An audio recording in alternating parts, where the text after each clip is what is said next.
Welcome to Mooreology³, where three sisters discuss their unique perspectives on a topic. If you are a returning listener or a new one, thank you for being here with us. We would greatly appreciate if you would hit that button to like, share, or subscribe. Now to our conversation. All right, we want to welcome you back to Mooreology³ with the three sisters having conversations about various topics. In previous conversations, we've talked about all kinds of things, but the one that has kind of really come to the forefront for us this week is really kind of having a conversation about the perception of the rich and the poor gap.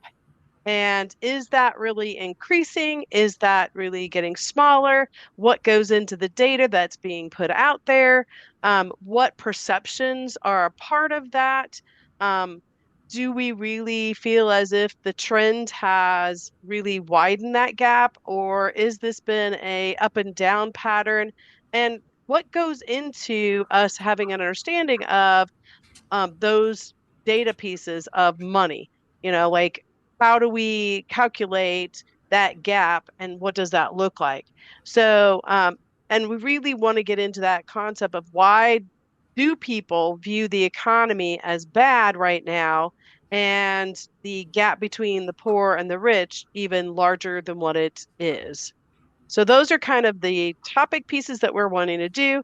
I want to thank each and every one of you guys for coming and listening to Mooreology³ with the three sisters, having all different kinds of perspectives. If you like what you hear, please, by far, give us a big thumbs up, subscribe to us.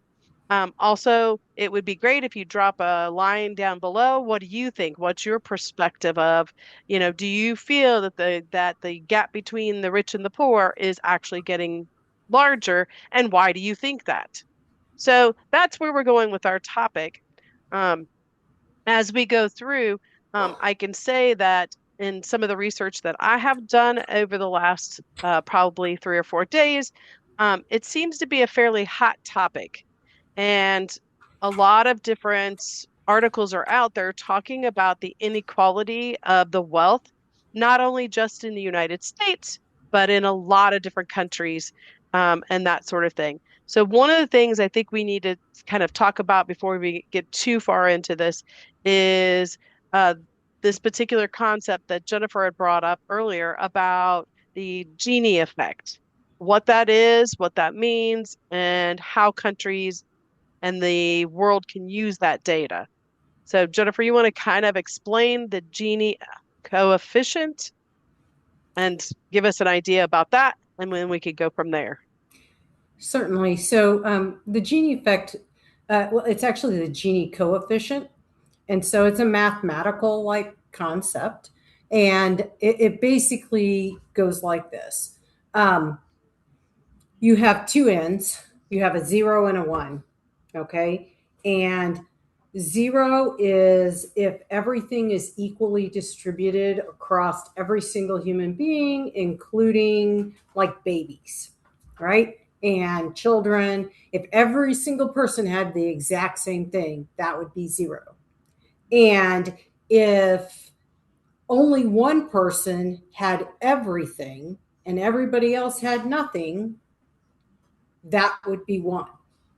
And so basically, you can then like kind of rank where a country is over a period of time, like as far as inequality, right? Because you're really looking at absolutes. The absolute, every single thing is completely equal and everybody has exactly the same thing, to only one person has everything and no one else has anything.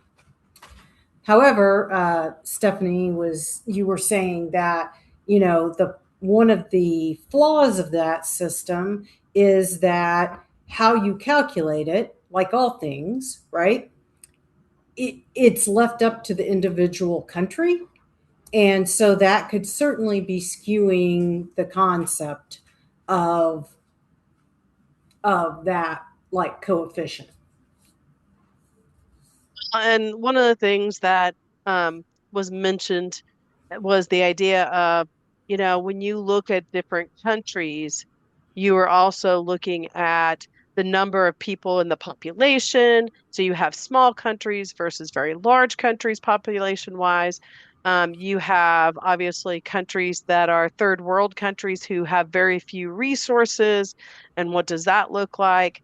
But I think that if we kind of look at even that data, I think that can definitely give us some understanding of that portion.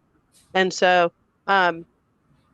one of the articles, which I'll share here, which I thought was really interesting, is an article that is by CBS. And I'm going to share that with you guys just so you can see. Oops, wrong thing. Hold on. Stop Oh, sharing. 5,000 thanks on Wrong Steph. thing, wrong thing. Let's I do have a find quick the, question while Steffi's pulling that up. I was yeah. noticing on the World Bank, they also have an indicator of levels within poverty um, in countries, but not all the countries have data. And I wasn't sure if on the Gini, is that right, Gini? Does it have every country, or is it only certain countries that are participating in that data? Yeah. Are some countries that don't participate in that, Okay, or they don't give that data. There we go. Oh, what is it doing? give it a second. You're rushing it. Don't rush it, Stephanie. It says we're viewing Stephanie's screen. There Oh, we go. there's some emails. Is that There better? it is. There Yep. we Can you go. see it? Why is it Oh, it so just likes to go and do what it wants to do. Where's my CBS thing? You just had it up. Yep. No, I that's think the it just went. K-shaped That's it. That's economy. it. There I'm just having a hard inequality. time today, people. There it Having a is. hard time.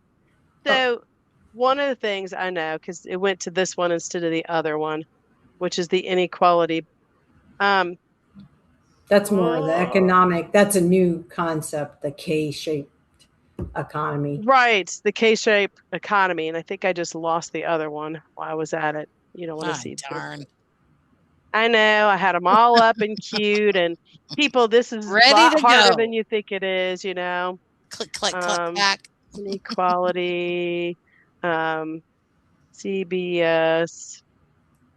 Didn't you? I thought you just had it. It was up there and there we go. Here we go. Sorry, people. It was There there, it but it's is. not. There we go. All So right. CBS News, basically, this is even more, you know, um, oh, this is the financial crunch that they're talking about. That's the Social Security one. I Yeah, think there's a Yeah. Social Security. you're not There's a got the right ton of one them out still. here. Not November. This was January. There we go. This one. I will learn how to cut these things out maybe too. Here we go. But basically, January 21st, 2026, because that's when, like, right in December, right as January starts, that's when they put these reports out.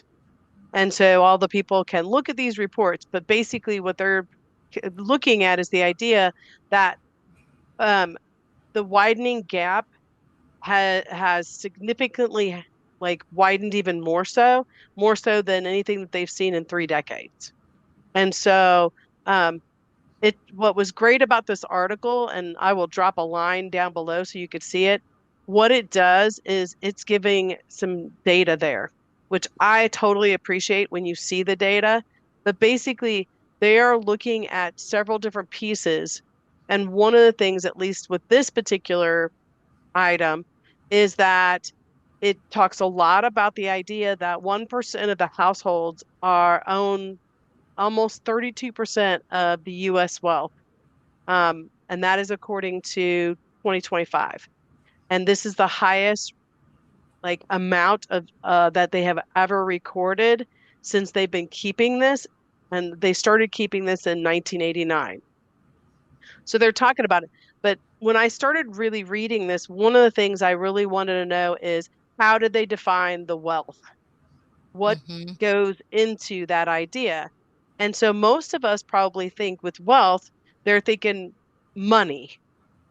So then what I did was I clicked on obviously the data because I wanted to see what that encompasses up here, because I think that's something that I think people need to realize. Are we talking about just cash value, or are we talking about something more than cash value? And so when you come over into the actual piece here, and I want to look at the comparison instead of the table because that helps you see it a little better, what is being really looked at, can you guys see that now pretty Yep. well? We can see it.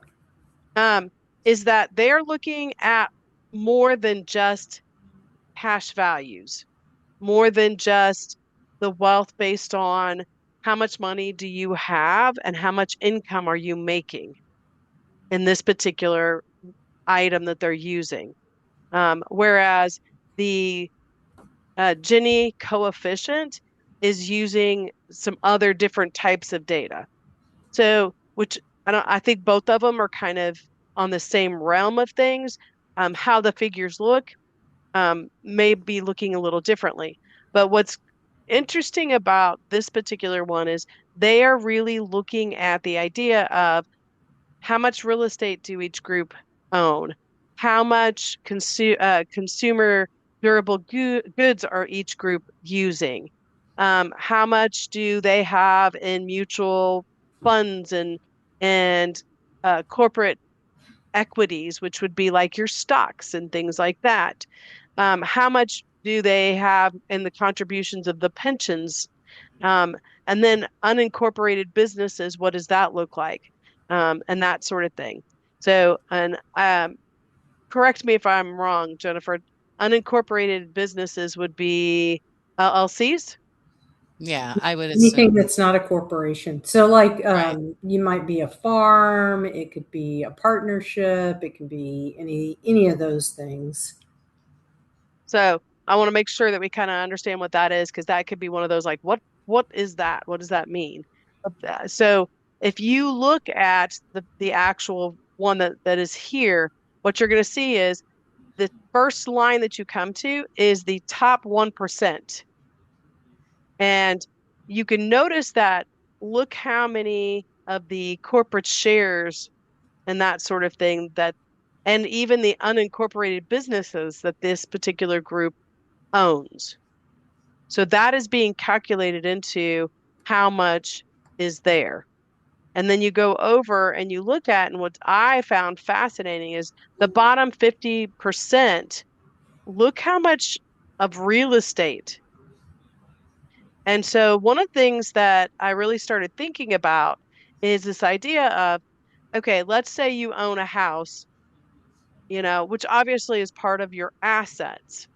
However, owning a house, which can be an indication of having some sort of wealth, um, doesn't really fit into the idea of, if it's costing you more and more money to live every day, then my thought, and I'll get Jennifer and Angie to talk about this too, is that um, the cost of our living has gone up so much, our perception of that gap, or the perception of, are you feeling as if you are wealthier or less wealthier, or had more money or less money over the last 3 or 4 years?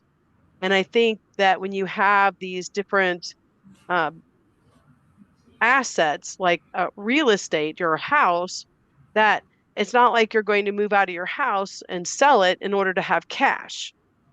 And so that is like what I consider a very fixed item, in the sense that it's not something that you're going to go sell. And though it may show some wealth that you have, it's not necessarily um, the end all be all for us having a perception of, the idea of, who is that gap getting bigger, and why is that gap getting bigger? Or why do we feel that the gap between the rich and the poor is getting bigger? And is that really true? What do you guys think? Hmm. Well, I think two things that come to mind. First, the number of people in that bottom 50% versus the top 1% is probably a lot versus very few. So I feel like there probably would be more real estate just because you have so many more people. But beyond that, I also kind of feel like real estate isn't typically going to bring you money unless you own several homes. But most of the time, the real estate for someone in the bottom 50% is going to be their own home. So, to me, looking at that, real estate for bottom 50% having a larger real estate versus the top 1%, or even, looking at the 90, what was it, 99 to 95, it's kind of hard to see, but Yeah. the next couple bars is a little bit Mhm. more, but it doesn't even get to 50% of what that bottom has. So, but I feel like there's probably quite a few more. Knowing the number of people within those groups would be helpful. But I also think it's and something else that I noted that about this too is that when you're looking at corporate equities and mutual fund shares, that's going to bring funds in. And if you look at the top percentage, they have It look- a, a Yeah, lot a bunch more. of it. That's, Because this right here, money's going to be coming in to you for that. Whereas if you look Well, at the bottom 50%, they have a much smaller, even though there's probably a lot more people, a much smaller section under the equities and mutual fund shares, which is, funds that you'll be actually acquiring. So, I would say, Angie, like we have to be careful about that because you're not buying, most people are buying into the stock market. They're not, that's common stock.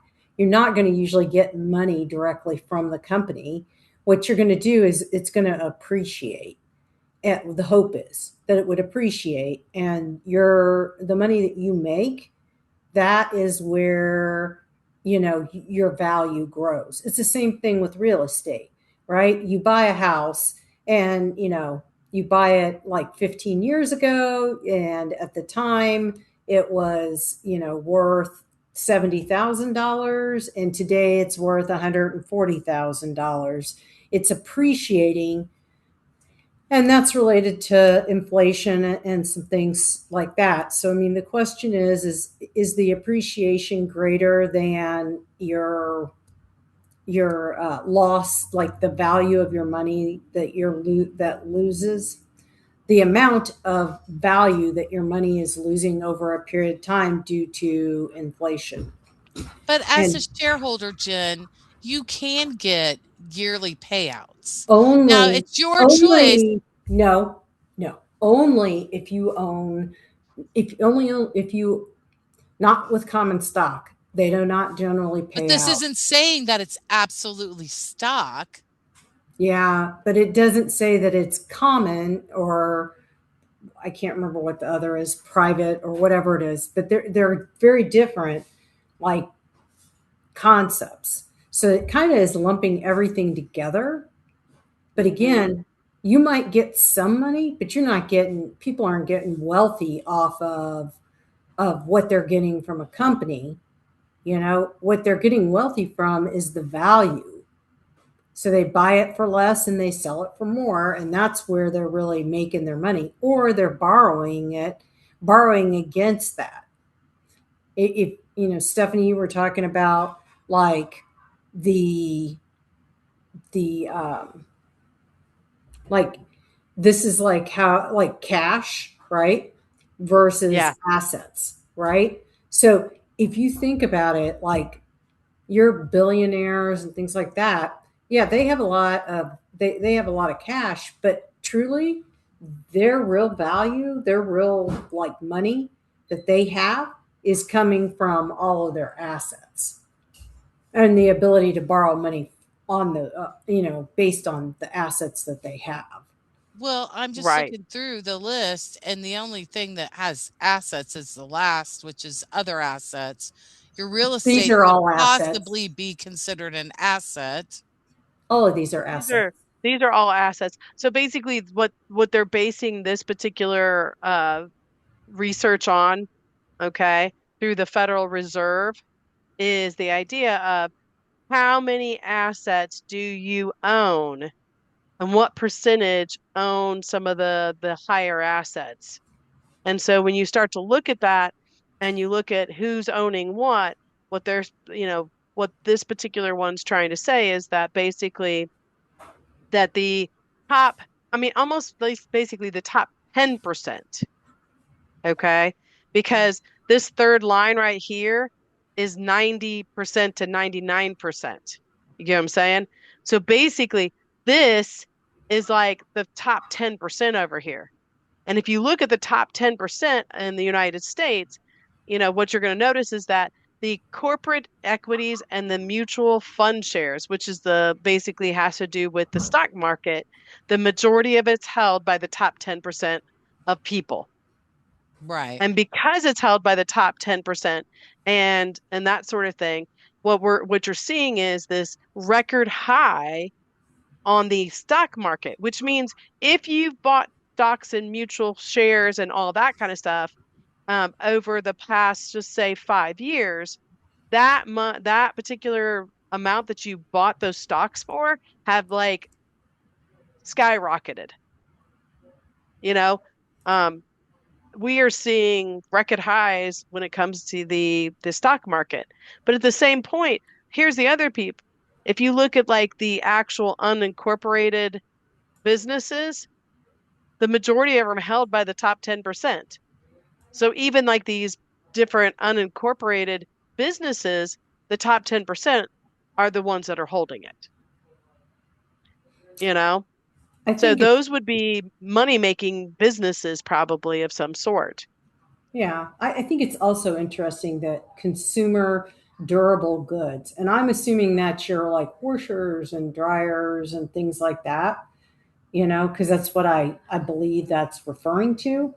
Look at like what percentage, like how much more of the money from the 50% is allocated to that versus as you go up. And that really is like this chart might be a little deceiving because you're talking about like how it, 100% of that population that fall into that, this is how they how their assets break out, right?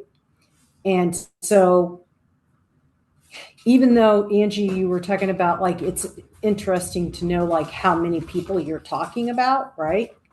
Right, for each of the This groups because, obviously if you have, you know, 300, well, let's just say, hundreds of thousands, maybe millions in the bottom 50% versus 10 people in the top 1%, you're looking to say real estate. Well, for hundreds of thousands of people, yeah, they're probably going to have a larger amount of real estate than 10 people. Well, I mean, that's I the don't other thing about this. It's hard to know because this does not tell me how many people are in each one of these groups, correct. right, because you it's know? really just looking at the percentage of what that group, like what their assets break out into. So what that would tell Right. you is what they're spending their money on, essentially. Correct. Correct. Well, it And looks what like and the how bottom many who's 50% got would what? be real estate But and consumer durable goods. but if you think about that, that makes sense because what are you trying to do? You're trying to, if you have a lot less money, you have to spend more of that. A larger percentage of it has to be spent on your housing. Then if you're making a lot more money, then you have that additional money to spend on other things. Hey, Jen, I think your video stuff is off. Yeah. Mm, I that's can't see you, possible. but I see your name. I just want Yeah, to tell you that. I'm having some glitchy stuff going on, but Okay. I'm Welcome afraid to the glitchy if I stuff. mess around too much, it'll. And But it says, I mean, please here's the close your thing that browser and rejoin the meeting. okay. And let me see Yeah, if go I You back, know, Steph, to the beginning. I want to go all the way back to 1989 just so people can see the difference. okay, there's my video. There you are. You're Okay. beautiful. You're beautiful. She's So back. we are all the way back to 1989. And what's fascinating to me is look at the difference in the numbers of stuff. So Well, like if you look definitely, at yeah.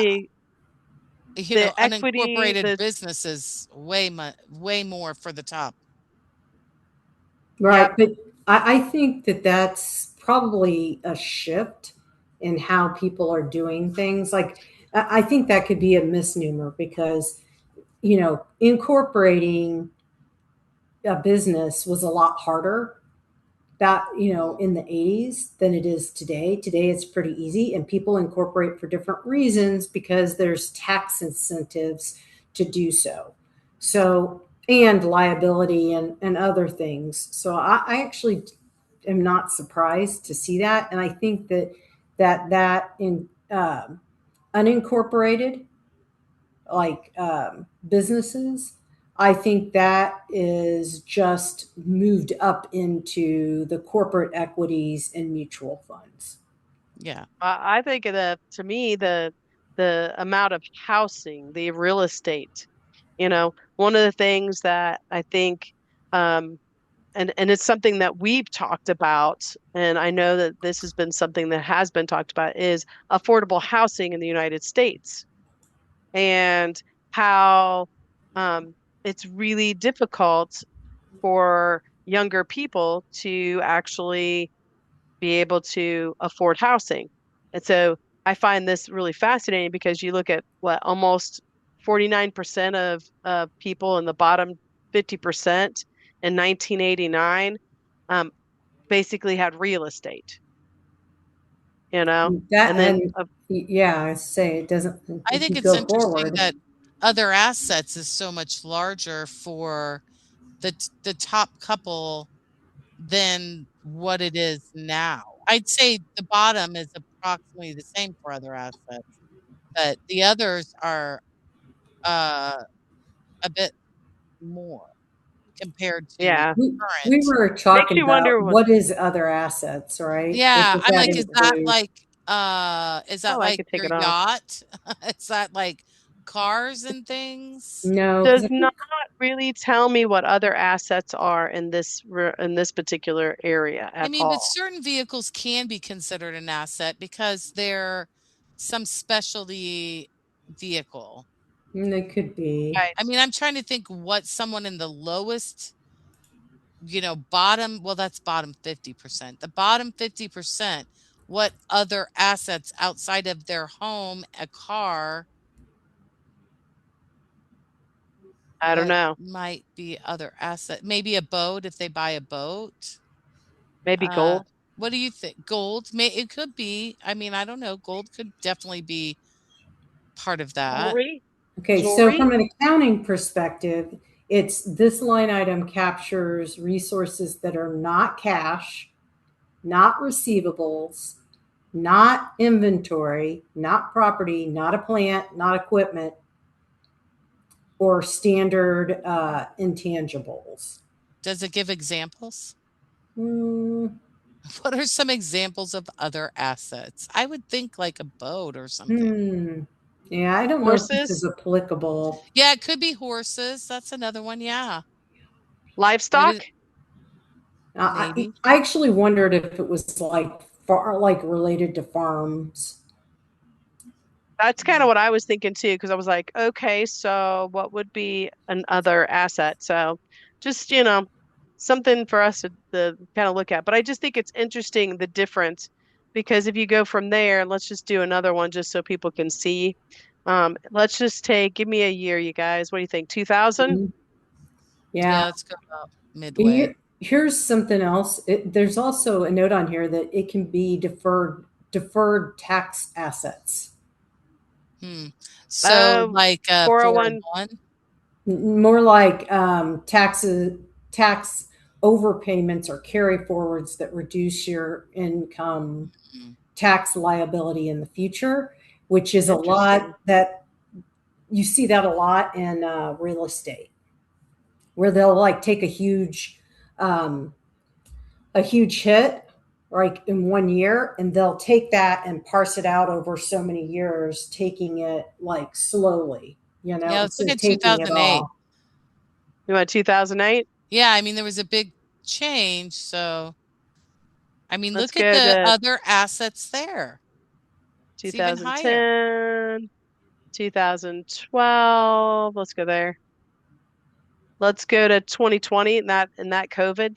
Yeah, 2020. 2020, one more. There we go. 2020, Yeah. you know. Notice how those other assets drops. It drops at more than 5%, maybe even Mm-hmm. 10%.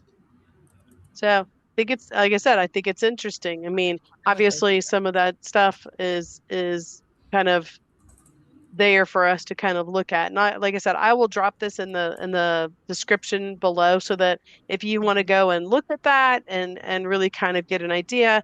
But this is one of the data pieces that are really trying to show the distribution of wealth, who's got what, and that sort of thing. And so um, this gives you another idea of some of it, assets by wealthy and the percentiles, and it goes year by year so you can get an idea of who's got what in that amount. So it's interesting um, in that kind of realm of things Hmm. and that sort of thing. So that's what this article by um, is truly talking about, is trying to get an understanding of why do we have the widest gap today. And I think that there's multiple data pieces that are showing that there is a gap between the top 1% versus the bottom 50% and that sort of thing. And it just keeps pulling it away and that sort of, and so one of the things they're talking about is the wealthiest 1% is holding basically $55 trillion in assets right now. Well, And that was in so third quarter 25. exactly. But I'm sure So, it's the same or maybe gone up a little bit. But I which do makes you have wonder, a kind of graphic to show about uh okay, like I'm going to stop wealth sharing and you go ahead and share versus food yours. insecure people, like how that has evolved. I'll share it really quick. Let's see. Yep, this one. Okay. Hey, I also have an answer for your other assets. I'd Yes, like to perfect. know. Let's Okay, yes. so it's basically buckets everything that's not real estate, equities, and pensions into that other group. And Mm-hmm. so it includes liquid and fixed income assets like time deposits, short term investments, US government and municipal securities, corporate and foreign bonds, things like that. Life Mm-hmm. insurance and annuities fall into that group. Really? Uh, yep. Which you can take, on certain types of insurance, obviously you can take out loans. Yep. Yes, on a several insurance types you can take out loans on it, which Yeah. is And some of interesting them will because pay you out. I mean, there's different ones, right? There are ones mm-hmm, where you can invest in it, you can buy the insurance, and then it'll give you like a premium. It'll give you like payments, annuities back, right? right. And I would say, I mean, here's the thing. Um, there's a lot of different people over the years. What they'll do is they'll invest in bonds, and that would be considered an asset Mm-hmm. along with your insurance. Because if you're paying into your insurance, especially if you have one that is more of a variable, which means that it can earn interest in the actual stock market, then that will continue to grow, you Yeah. know. Yeah. But interesting enough, I mean, it looks like, just so you know, if you look at other assets, even in the top 10% in the basically 1989, there was a lot of other assets versus today, those other assets are smaller in each one of the groups. Well, and it that could sort of be the reason it's kind of moving around other assets is they may pick up bonds and things like that and then release them. Right. So those are things that you might do because you might see that, the bond, the rates of bonds are going down. So you may want to, ditch them and put your wealth elsewhere, whether that's gold or whether that's, buying more stock shares. Yeah. Right. Well, the other things that are included in there are the vehicles and physical property, like non-financial physical assets like automobiles and boats. And then apparently miscellaneous holdings that are assets that are held in certain trusts. So that's Yes, what, which is a rising thing that a lot of people are doing, is yeah. creating trusts so that they can get away from having to pay taxes on money that is being transferred from, one generation to the next. Yeah. Yeah. I will tell you the other grouping that I was thinking um, might have vehicles in it. That is where your gold and things like that are held. Okay. So Interesting. yeah. So, well, tell us a little bit about this Okay, graphic this here. is from Oxfam, and it's just kind of showing the evolution of billionaires' wealth versus food insecure people. I mean, you can kind of see from the graphic that this is from 2014 to 2024. So it's not a huge amount of time. I'd really wish I could see a little bit further back and how that might be changed. I think it's very interesting that if you look as it goes into 2020, the wealth was going down and then 2020 hit and then it went skyrocketing. But so did food insecurity. Food insecurity, like around 2019 to 2020, also skyrocketed. I just think it's an interesting correlation between food insecurity going up and billionaire wealth going up. This also shows, just really quick, like the fact that these 12 people basically own more wealth than half of the world. These 12 people.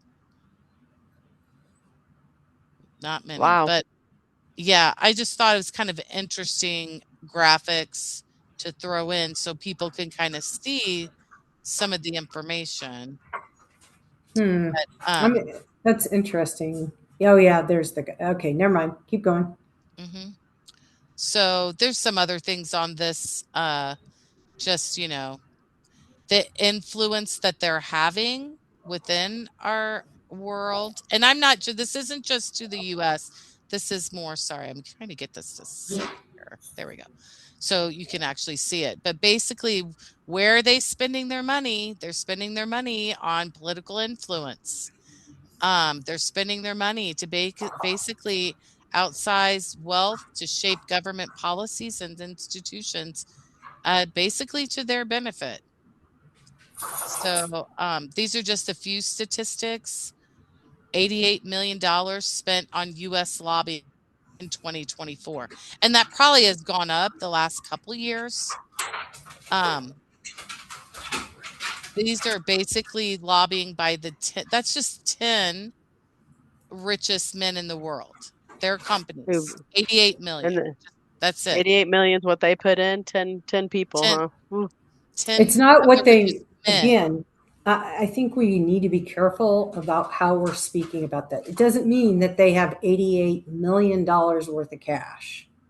What it means No. is that they're estimating their worth at that based on the assets that they have.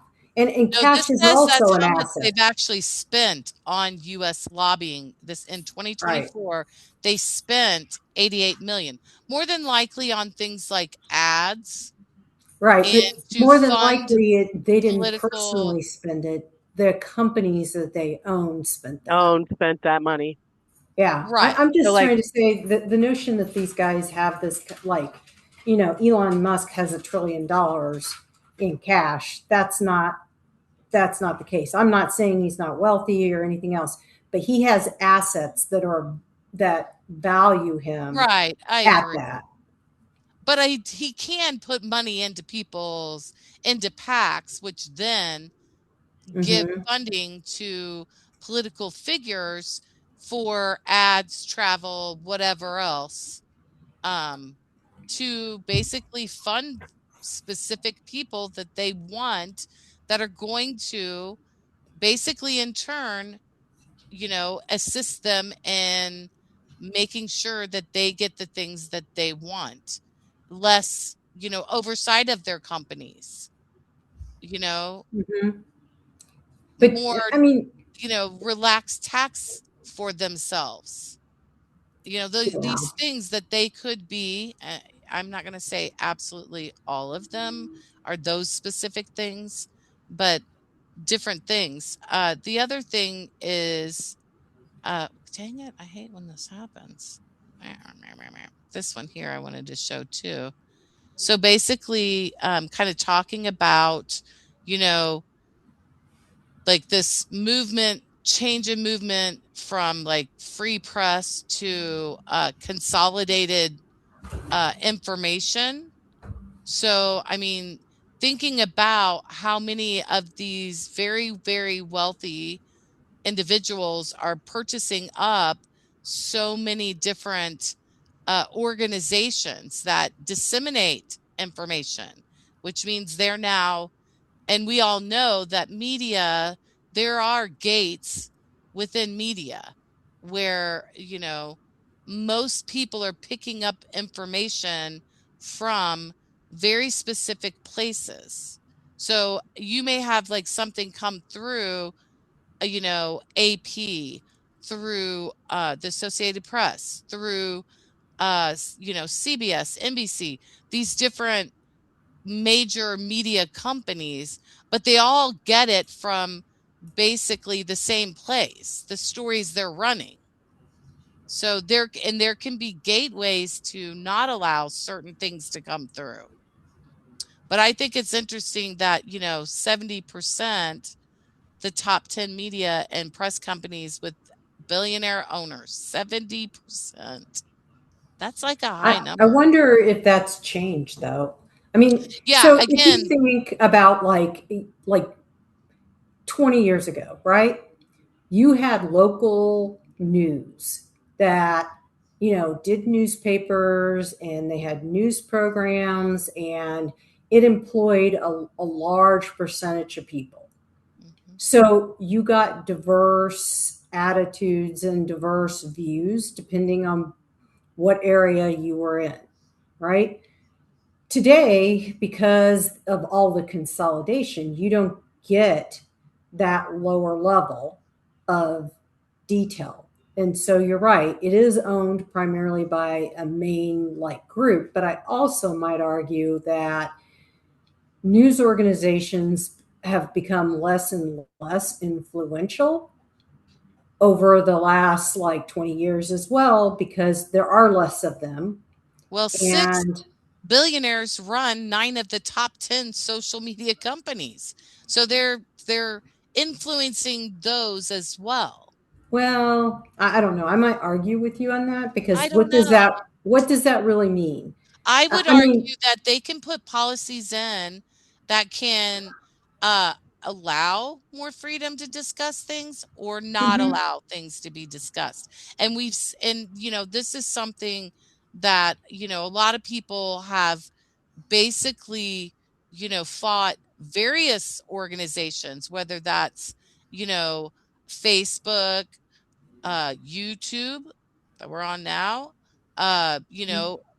previous Twitter, now X.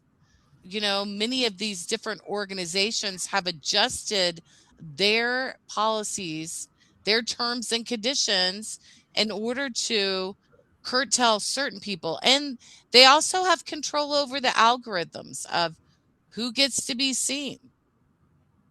And if we think about this though, so where is, so when it comes to this idea of basically the widening gap between the what we see for, do you believe that the rich are getting richer and the poor are getting poorer? There's a larger gap and stuff like that. Where you're getting your information from really makes a difference. So the thing is that just like the article I had was from CBS. And some of the other different things, if you're getting your information now, do we, and I'm not quite sure. Are we all getting our information from the news, or are you getting your information from other resources? And that's where I think that understanding some of the data, understanding where it's coming from, and that sort of thing. One of the things we wanted to talk about a little bit is what goes into that perspective, which is something that Jennifer had brought up in conversations. So, how do we as individuals see are we, are we wealthy? Are we not wealthy? Where does that concept come from? Yeah, and so when I was talking about that, I was really talking about like our perception of inequality, Mm-hmm. right? And how does that work? Like what creates our perception or influences our perception of inequality? And so most studies show that it's that your belief in like mediocrity and personal autonomy really influences, or the two main influences over how you feel about whether inequality is high or low, okay, or more acceptable or less acceptable, right? And so basically, what that really comes down to is how much control do you believe you have over what you make and the situation that you're in financially, right? And so if you believe that, you know, hard work rather than luck and background determines success, that's going to tend to make you endorse ideas that anyone can make it, and you'll be more tolerant of income gaps. Okay. Whereas if you do not believe that, if you believe it's like luck and things like that, then you're more likely to think that that is really, not acceptable because you don't feel like you control it, essentially. So, there are other things that influence like our perception, media we were talking about. Angie was just talking about that, and the things that you're exposed to, right? Um, Obviously, if you listen to some media, it's definitely, more or less like skewed, I would say. Um, it also can, be related to like, your individual experiences with, poverty and things like that. Um, your direct encounter with like systematic barriers, right? And so Angie was talking about the Oxfam report that she was looking at, you know, understanding, what is impacting, or touching you as far as your housing and your job and justice system really impact the way that you see inequality as it being higher or lower or more acceptable versus less acceptable.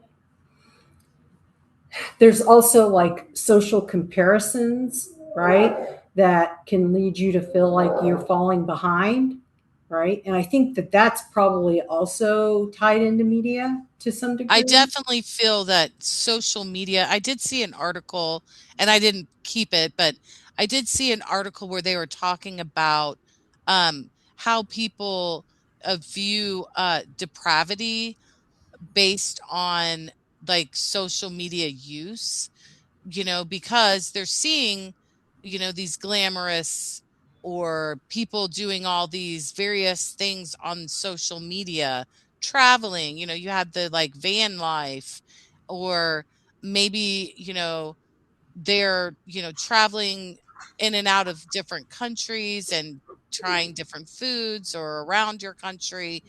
As you're watching this, it can also impact your thoughts on how this person's able to do this, and you're not able to do something like that. The kind of level of depravity between people being able to do things like that and your life. You're like viewing how your life is. You get up and you have to, go into whatever job you have.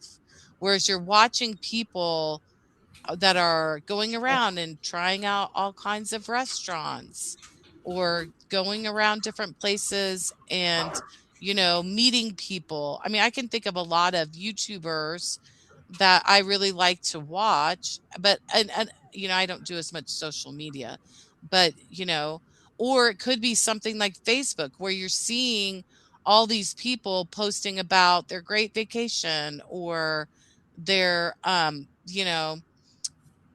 the various things going on in their lives that can make you feel more depraved.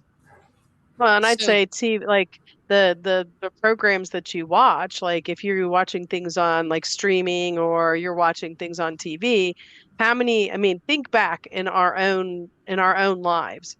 When we were younger versus today, if you look at the different like programs that are out there, um, whether it be the home programs like, Live Like a Millionaire, or we get to see what these reality TV people and how they live and things like that, you know, does that add into some of our own perspectives when we talk about mhm. mediocrity?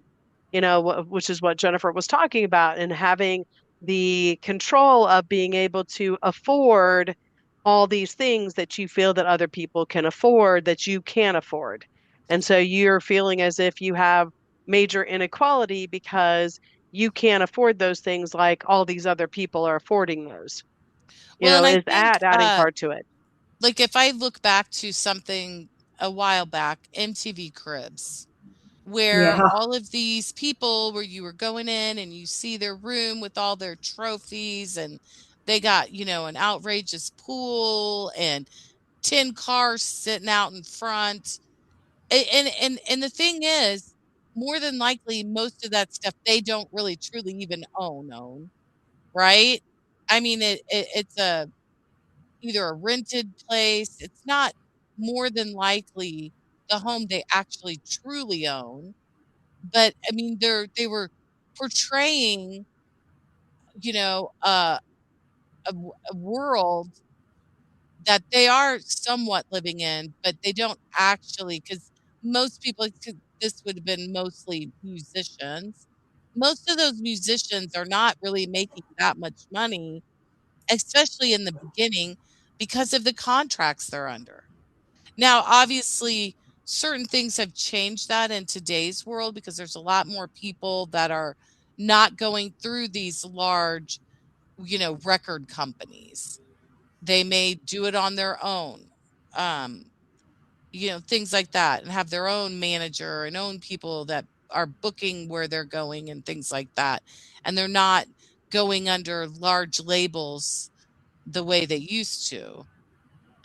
So, we look at things like that that gave you these perceptions of, this glamorous, beautiful mansion people are living in, you know, and everybody's like, not everybody, but a lot of people are like, I want to have that. I mean, we think about how many people, you know, want to live these great lives and are not coming anywhere close to, you know, that standard of living, but it's constantly in your face. You look at commercials, none of them are a tiny little house. You have a beautifully clean house. You know what I'm saying? And it's a spacious home. It's not, unless it's something bad, it's not a rickety, you know, typical. house. That's, you Yeah. know, Well, that's true, and I think that goes into the mediocrity type thing.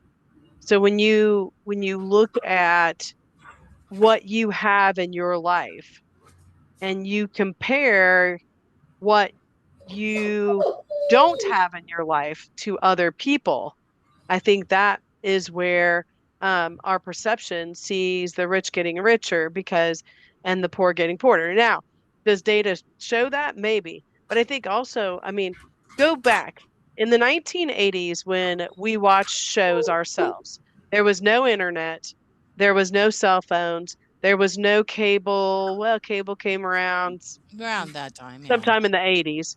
But the thing is generally speaking, if you think about the programs that you watched, you know, the Dukes of Hazards, did they have a nice house?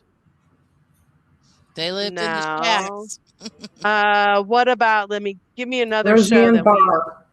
okay. Yeah, Did she have Roseanne. a nice house? No. You No. think about, okay, we even go to something like Good Times or, other shows that, One Day at a Time. Sanford, Sanford and Son, Yeah. Yeah. who had a junkyard in the backyard. You know what I mean? So I Or mean, the they thing lived is in an that apartment or,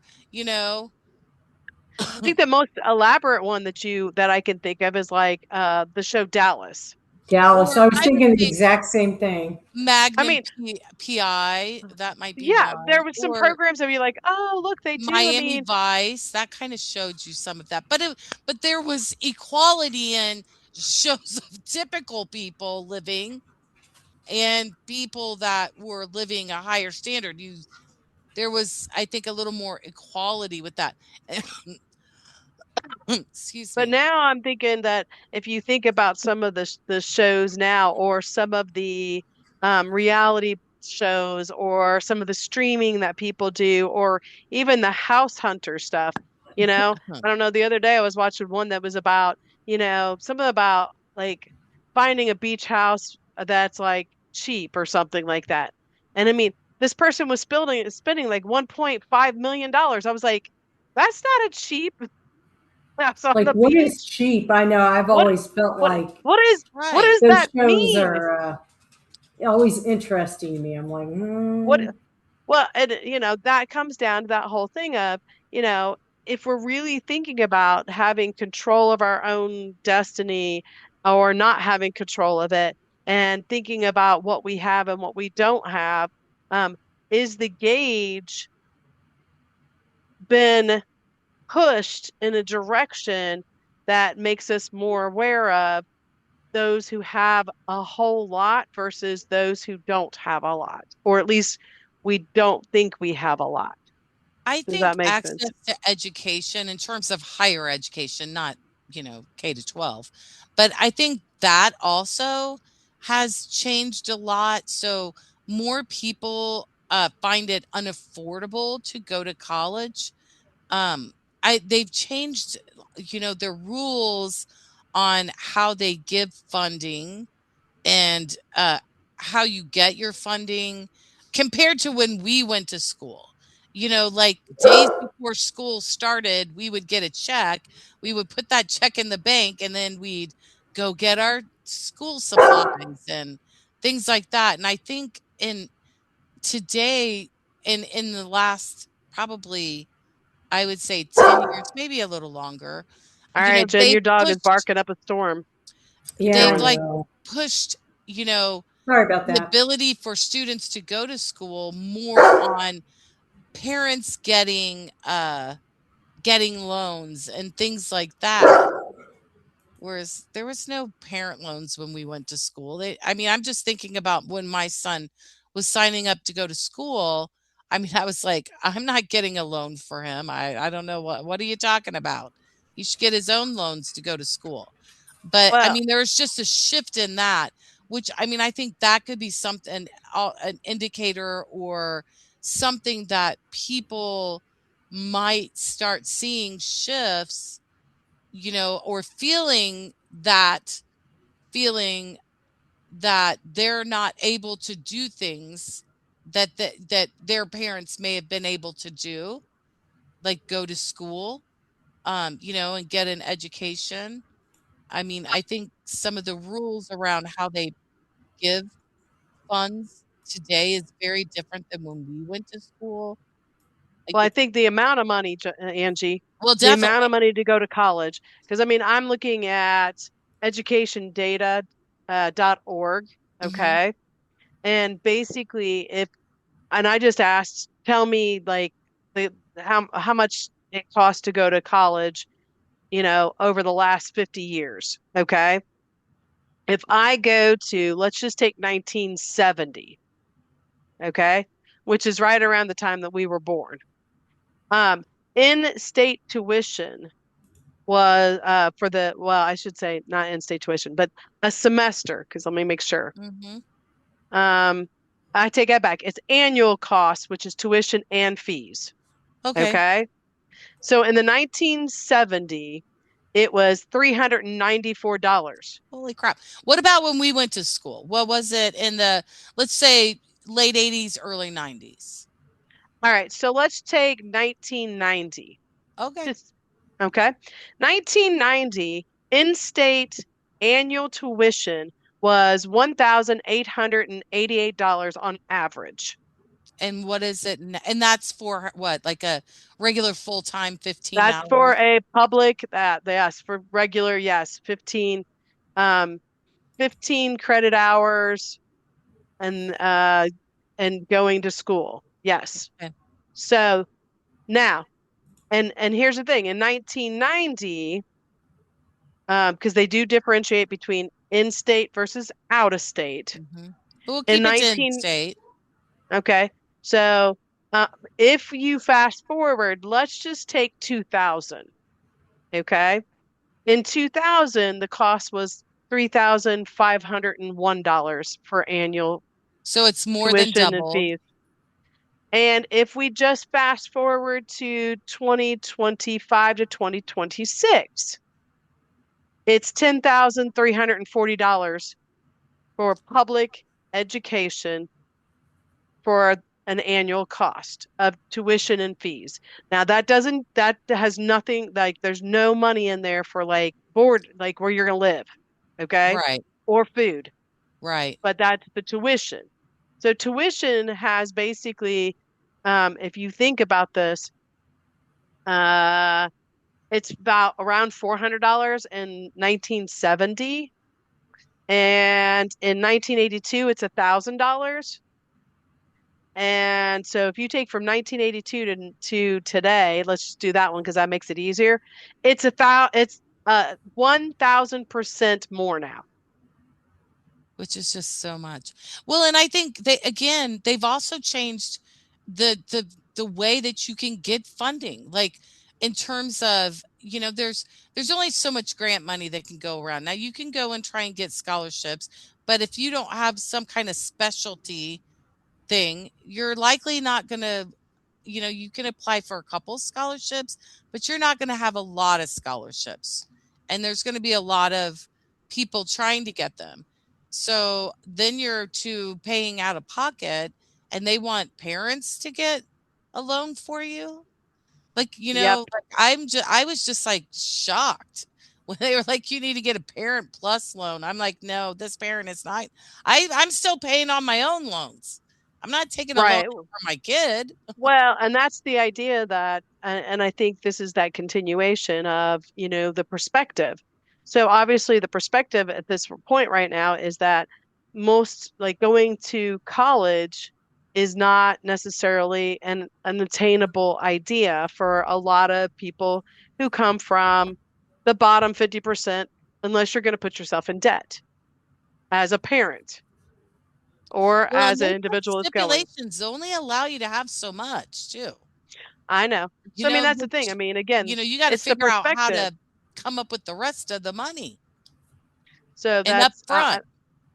and I'm just thinking that's part of that perspective. What do you think, Jen? I agree. I will add this to it. So, one of the big changes that happened, like really after you and I, Stephanie, were kind of out of school, but there was a big shift in funding and how schools, colleges got funds.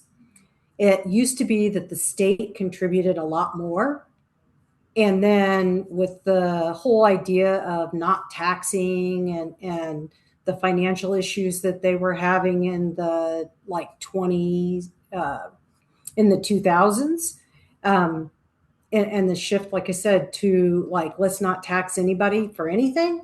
Um, Schools really were hit hard with that. And then, it hit the federal government and they reduced like the amount they were given to schools. And all of a sudden, like colleges became more of a big business because they had to raise money because it, federal and the state government were paying a lot less of that percentage. If I think about the percentage that they helped pay of when we went to school versus what they would help pay today, it is significantly different. It's also significantly more expensive to go to school, to go to college. But again, lots of things are shifting on that. And it's because the government is contributing less to Right. colleges. I mean, that's really the primary reason that But where switched. is that money going? If it's not with, they're not giving it to colleges, and and they're cutting back on things like that. My thought is, where's that money going? Or, Where did it I mean, I go? don't think our taxes have gone down. I don't think Uh, my taxes have gone down in the last 20 years. they have, but if you look Then at why like am I what paying tax more? rates, you may feel like you're paying more. I get that, but I'm just saying, if you look at the tax rates have not. Like their coffers are not changing by that much. It's not changing by enough to keep up with inflation, even.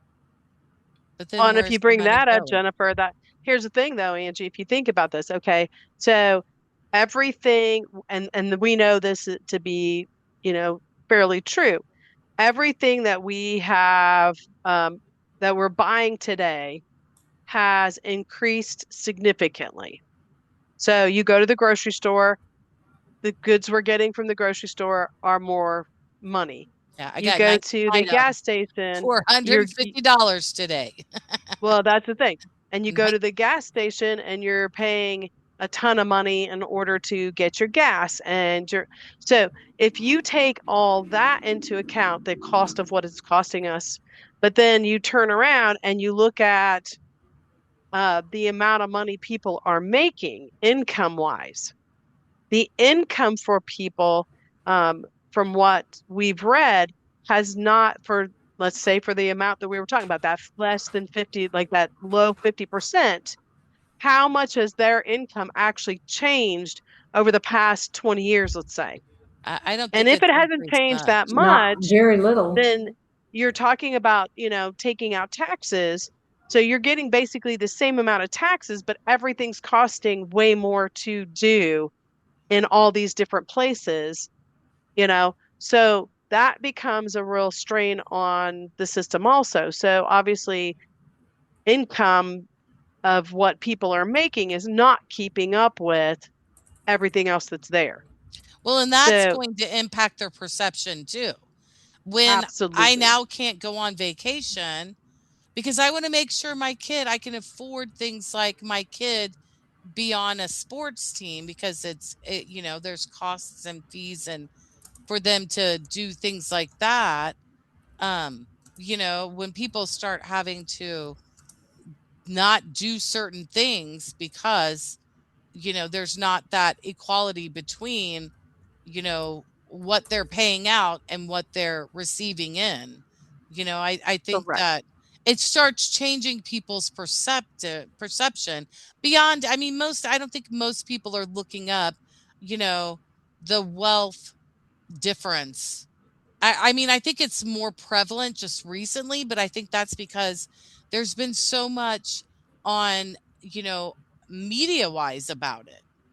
And not only that, but you're hearing, oh, Elon Musk is now a trillionaire. When you're hearing those things and you can't afford to just get a to buy a new car, or put a down payment on a house, or your rent's going to be $2,000, $3,000 a month, and you live in Indiana, you start thinking like, what's going on here? Well, and that gets back to something that we've talked about before. It's the idea that our experiences and what we are experiencing has a major impact on, you know, how we view the world around us. So if we are experiencing, um, like going to the grocery store, and some people, and I'm sure this is happening, there are some people that are really having to go and look at, well, we can't afford that.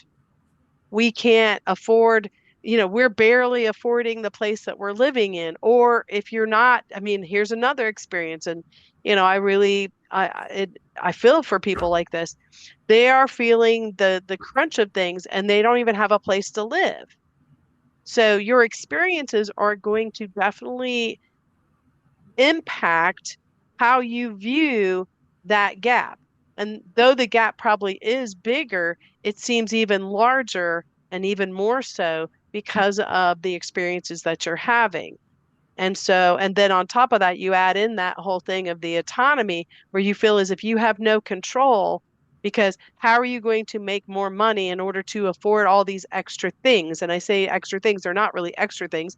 We're talking about affording food, and we're The talking same about things affording that you were some, buying that it costs more money, really, I is what wonder you're if talking. correct. somebody that doesn't, like somebody who's not really, on social media or media in general, somebody who isn't as prevalently watching media, and I mean all types of media, not just one specific, how their point of view is different than someone that is more, you know, more inclined to go to, various Instagram, whether news, online news, whether it's YouTube or whatever.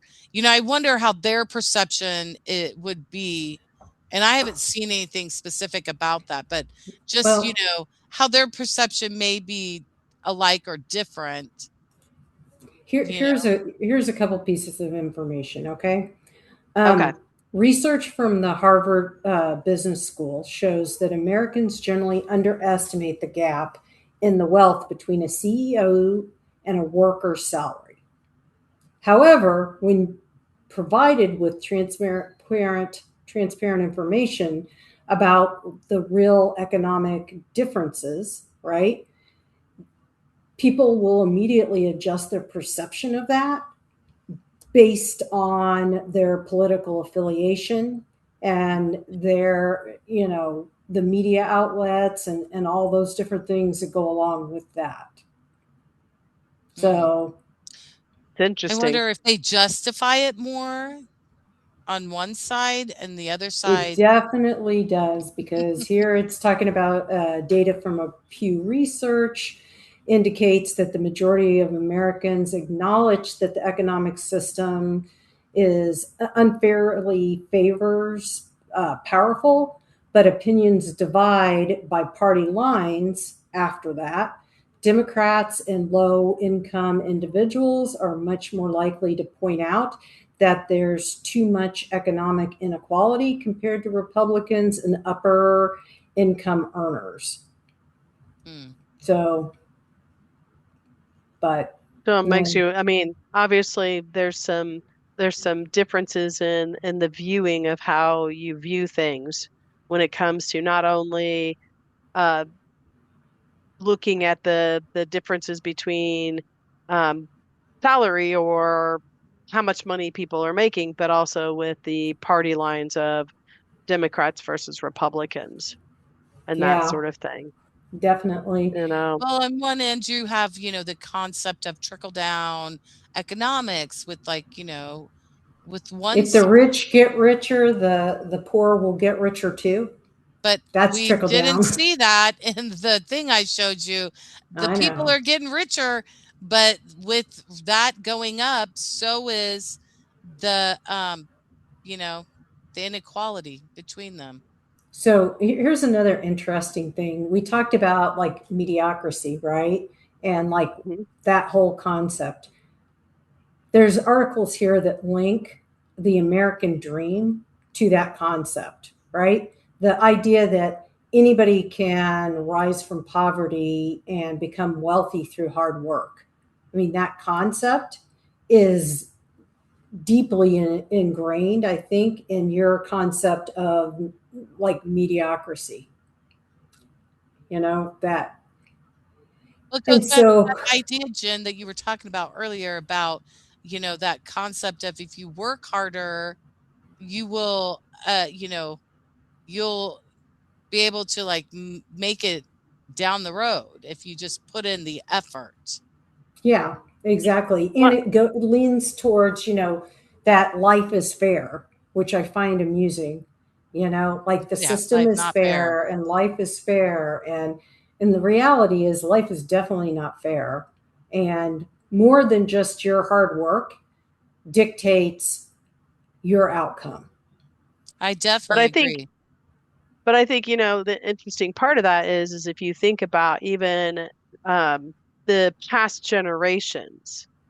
In past generations, what what has been key things that have been passed down to us, even from our own parents, there was the notion of hard work pays off. And if you work Hmm. hard enough, then you'll be able to earn lots of money or earn money in order to afford the things that you want to do. And so if you're passing on that kind of concept to um, your, the next generation, but then things have changed immensely. And when I say that, I mean, obviously technology has changed immensely and how you make money changes somewhat in that. So if you are wanting to make, you know, more money from the money that you've made and not have to work as hard, that's a whole different thing.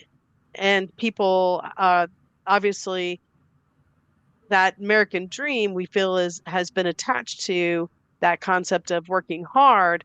And now people are realizing that they can't work hard enough in order to get the money, in order to afford the things they want. That can definitely impact the way you view life in general. Where are you at in the pecking order? You know, are you on the bottom side of the pecking order or are you on the top side of the pecking order? And Yeah, I would say a lot of us feel as if we're on the bottom side.